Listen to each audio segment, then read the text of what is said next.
How to add fonts in Photoshop. So hello guys, welcome back to my YouTube channel. In this video I'll be showing you how you can easily add the fonts on your Photoshop application.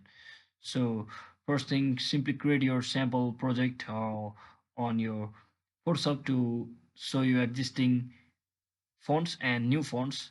So what you can do is simply head over to any of your browser and search in for the DA font, which is one of the best site to download the various and top quality fonts. So let me just download any one of this.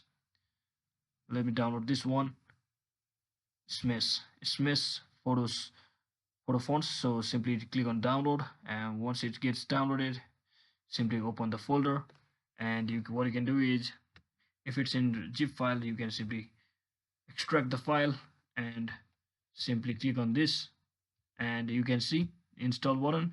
Just hit the install button and wait for some time, and it will be installed in a seconds.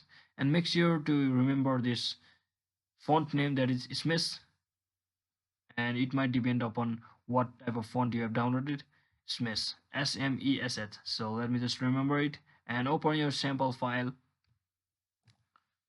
And once you are inside your sample file, what you can simply do is simply head over to text file, and let me just show you an example.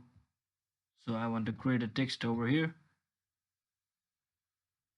Let me just add a text file over here, and let me just type in some random words, and let me just select one. And to change the font, just make sure you remember the last font we downloaded. Simply click on it, and as you can see, that is exactly how you can add a font on your Photoshop. So hope this video was informational. If it was, don't forget to like and subscribe to the channel. See you on the next one.